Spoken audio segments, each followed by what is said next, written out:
दोस्तों नमस्कार, मैं जगन्नाथ गौतम, देश रोजाना चैनल पर आपका स्वागत है। दोस्तों, आज हम जिस मुद्दे पर बात करेंगे वो है एक तो मणिपुर के हालात जो नाजुक बने हुए हैं, ये सब क्यों हुए। दूसरे, राजस्थान के मुख्यमंत्री के खिलाफ जो लाल डायरी लहराई गई विधानसभा में और हमारे माननीय प्रधानमंत्री जी ने उस लाल डायरी का अपने भाषण में जिक्र किया है, तथा आजकल प्रधानमंत्री जी गारंटियां बहुत देते हैं। तो इन दो तीन मुद्दों पर आज हम बातचीत करेंगे। दोस्तों, जैसा कि आप सब जानते हैं कि कई महीने से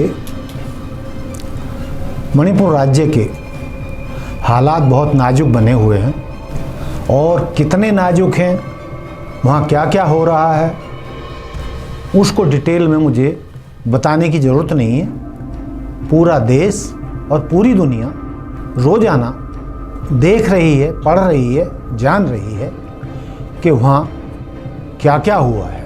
लेकिन वो क्यों हुआ है, इस पर पूरा देश टकटकी लगाए बैठा है कि क्यों हुआ, वो हालात पैदा क्यों हुए।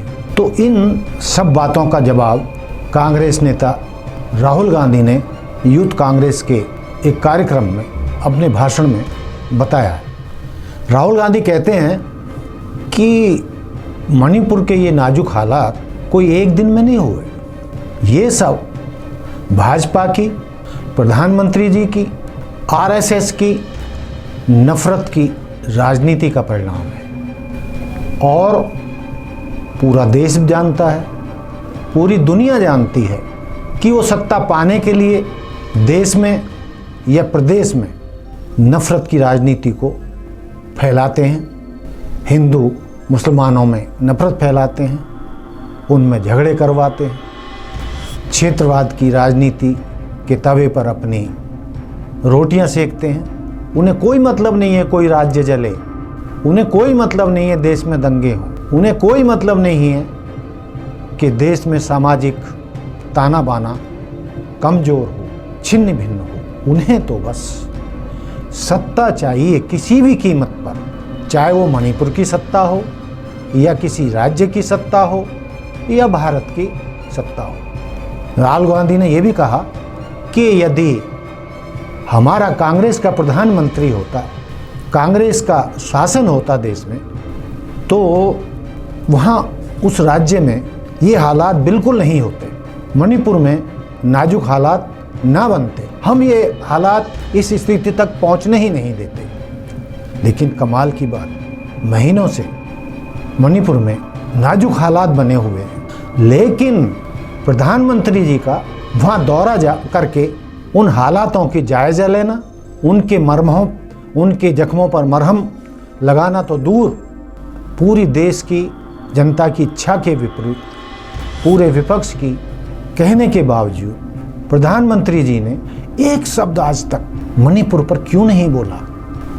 क्या मणिपुर के हालात इतने संगीन नहीं हैं कि इस मुद्दे पर प्रधानमंत्री जी अपनी जुबान खोलें, अपना बयान दें, जिससे कि वहाँ पर हालात सामान्य हों। चलिए वहाँ की बात छोड़िए, प्रधानमंत्री जी संसद भी नहीं जा रहे हैं। कई दिन से संसद ठप है इसी मुद्दे पर कि प्रधानमंत्री जी संसद में आएँ और अपना वक्तव्य दें कि मणिपुर के हालात इतने संगीन क्यों हुए।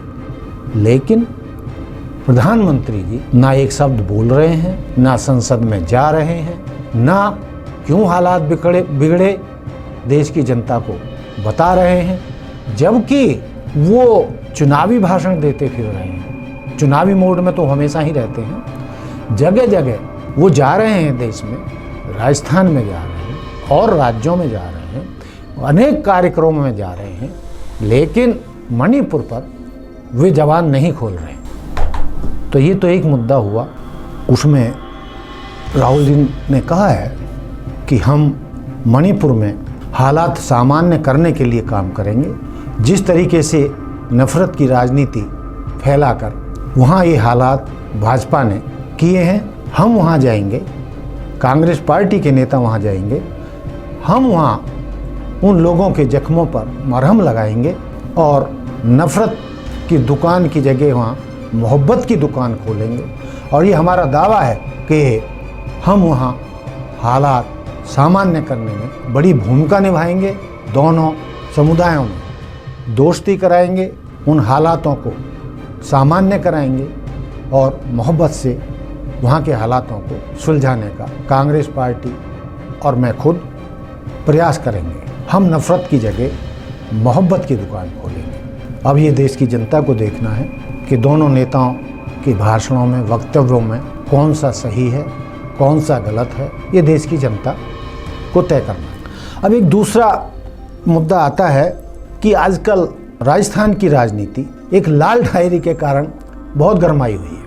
उन्हीं की पार्टी के विधायक ने पार्टी के खिलाफ कुछ उल जुलूल बोला, जैसा कि कहा जा रहा है। उनका कहना है कि भाई उन्हें अपना बात रखनी थी, कोई भी बात थी तो निजी तौर पर मुख्यमंत्री जी को बतानी चाहिए थी या कांग्रेस नेतृत्व को बतानी चाहिए थी।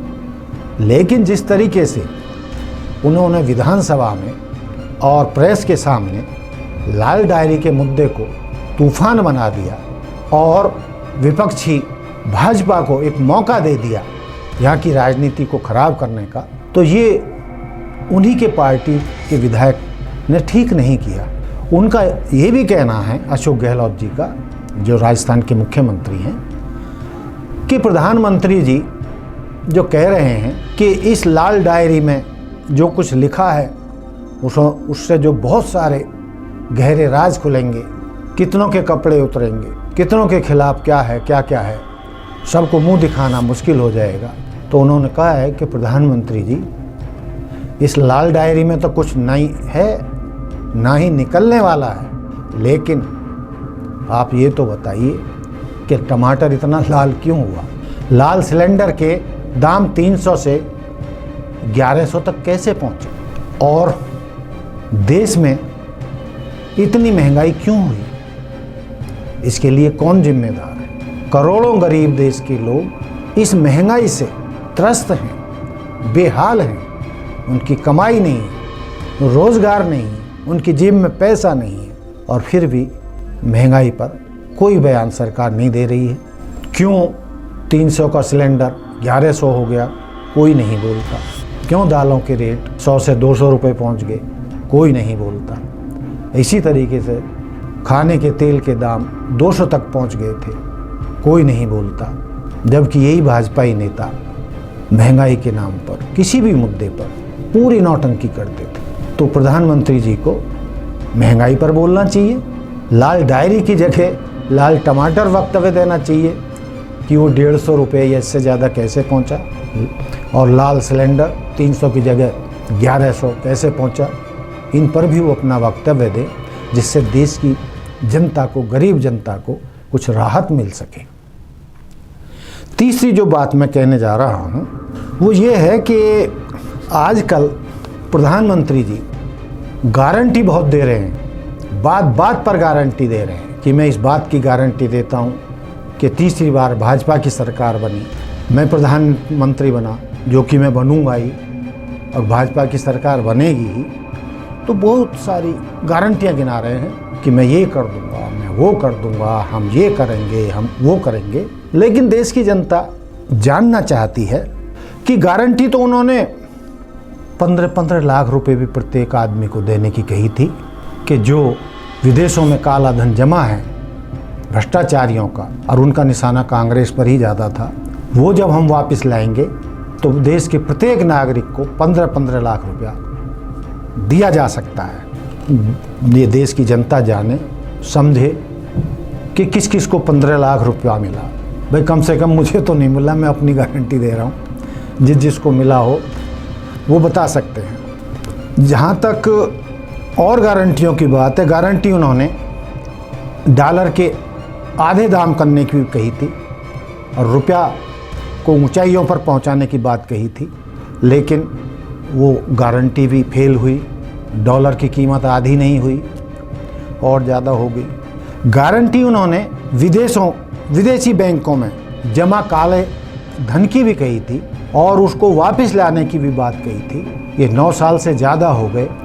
देश के किसी नागरिक को नहीं पता है कि भाई कितना धन विदेशों से आया, और वो आया तो किसका था, वो आया तो कितना आया, और आया तो कहाँ गया। और जब आपने गारंटी दी थी कि हम ये सब पर्दाफाश करेंगे, तो प्रधानमंत्री जी को, देश की जनता को बताना चाहिए कि विदेशों से काला धन कितना आया, और नहीं आया तो क्यों नहीं आया, वो क्यों नहीं ला पाए, जबकि उन्होंने गारंटी दी थी कि हम काला धन वापस लाएंगे। और इस तरीके की गारंटी उन्होंने नोटबंदी के समय भी दी थी। जब अचानक 2016 में, शायद 8 नवंबर की तारीख थी, मुझे एग्जैक्ट नहीं याद है, तो कहा था कि मैं नोटबंदी कर रहा हूं, और 500 के 1000 के पुराने नोट तत्काल बंद कर दिए गए थे, जिससे आम लोगों को बहुत कष्ट हुआ। संभवतः 150 से ज़्यादा लोग लाइनों में लगकर अपनी जान गंवा बैठे, क्योंकि उनकी जेब में पैसा नहीं था और बैंकों से रुपया निकालना आम आदमी के लिए, गरीब के लिए बहुत मुश्किल हो गया था, जबकि अमीरों ने लाखों रुपए अपने काले धन को बदला, बैंकों में जमा कराया। लेकिन गरीबों को वहाँ भी बहुत परेशानियों का सामना करना पड़ा। बाकी देश जानता है कि नोटबंदी के लिए उन्होंने जो गारंटियाँ दी थीं, क्या उस पर वो खरे उतरे? क्या नकली नोटबंदी के बाद बनना बंद हुए? क्या आतंकवादी देश में घुसना बंद हुए? इसके अलावा नोटों को लेकर और भी कई तरीके की गारंटियां दी गई थीं कि इससे काला धन खत्म होगा, भ्रष्टाचार खत्म होगा। मुझे नहीं लगता कि ऐसा कुछ हुआ। यदि हुआ हो तो सरकार को, हमारे प्रधानमंत्री जी को ये ज़रूर बताना चाहिए कि जो हमने पिछली जो गारंटियां दी थी, जिनका कुछ का मैंने जिक्र किया है, उनमें से उन्होंने वो गारंटियां कितनी पूरी की, उस पर वो कितने खरे उतरे। देश के कई बुद्धिजीवी, पत्रकार, आम जनता भी कई बार खिल्ली उड़ाती है कि ये भाजपा सरकार जो राजनीतिक भ्रष्टाचार करती है, विरोधियों की या विपक्षी दलों की सरकारों को गिराकर, एमएलए को खरीदकर जो सरकार गिराती है, नकली सरकार बनाती है, लोकतांत्रिक तरीके से बनी सरकारों को, जीती सरकारों को गिराने का काम करती है। क्या ये भ्रष्टाचार नहीं है? क्या ये राजनीतिक भ्रष्टाचार नहीं है? क्या उन सरकारों को गिराने में और अपनी सरकार बनाने में क्या काले धन का उपयोग नहीं होता है? तो मेरा कहने का मतलब था कि देश की जनता इन सवालों के जवाब भाजपा सरकार से, आदरणीय प्रधानमंत्री जी से जानना चाहती है कि यदि उनकी सरकार भ्रष्ट आचरण करती है, नौकरशाही में पूरी तरह भ्रष्टाचार है। बहुत सारे लोग जानते हैं कि कोई भी काम नौकरशाही में, सरकारी कार्यालयों में कहीं भी बिना रिश्वत के नहीं हो रहा है, लेकिन ये हमारी भाजपा की सरकार को नज़र नहीं आता। उन्हें सिर्फ नज़र आता है विपक्षी दलों, विपक्षी नेताओं या विरोधी लोगों के भ्रष्टाचार की बातें वो करते हैं, उनको दबाने के लिए, उनको जेल भिजवाने के लिए, उनको जेल में ठूंसने के लिए सीबीआई, इनकम टैक्स विभाग और ईडी, जो कोई पहले उसका नाम भी नहीं जानता था, तो उनका उपयोग करती है। लेकिन यदि लोगों का मानना है कि यदि केंद्र में भाजपा के बाद कोई दूसरी विपक्ष की सरकार बनी तो ऐसे बहुत सारे भ्रष्टाचार के कारनामे खुलेंगे जिसका जवाब कोई नहीं दे पाए। और आम आदमी जानता है, देश की जनता जानती है कि भ्रष्टाचार हमारे समाज में, हमारी सरकारों में स्थायी बीमारी बन चुकी है। चाहे सरकार कांग्रेस की हो, भाजपा की हो या किसी भी राज्य में किसी क्षेत्रीय दल की हो, भ्रष्टाचार से कोई अछूता नहीं है। और अब तो बहुत ज़्यादा चर्चा होने लगी है कि राजनीति में जो तथाकथित नेता आते हैं वो कोई देश का मान बढ़ाने कम या प्रदेश का भला करने कम अपनी जेबें भरने ज़्यादा आते हैं। उन्होंने राजनीति को धंधा बना के रख दिया है। वो देखते हैं कि मेरे 5 करोड़ रुपए चुनाव में खर्च हुए जीतने के लिए, तो मैं 50 करोड़ रुपए कैसे इकट्ठा करूं। ज़्यादातर नेताओं की प्राथमिकता यही होती है। तो क्या देश जानता नहीं है? भ्रष्टाचार को ख़त्म करना या उसका प्रण लेना, उसके लिए भाषण देना अलग बात है, लेकिन भ्रष्टाचार कैसे ख़त्म होगा, कब ख़त्म होगा, इसका जवाब किसी के पास नहीं। तो आप दोस्तों, आज मुझे अपनी बात में यही मुद्दे उठाने थे। आपके सामने मैंने ये कुछ बातें रखी हैं। आशा है कि आप सब इन पर विचार करेंगे, पूरे देश की जनता विचार करेगी कि मैंने जो कुछ कहा है वो कितना सही है और कितना गलत है। इन्हीं शब्दों के साथ मैं अपनी बात समाप्त करता हूँ। जय हिंद, जय भारत। देखते रहिए देश रोजाना। नमस्कार। हमारे साथ जुड़े रहने के लिए देखते रहिए देश रोजाना का YouTube चैनल सब्सक्राइब कीजिए। साथ ही देश रोजाना की खबरें सबसे पहले देखने के लिए प्रेस कीजिए बेल आइकन।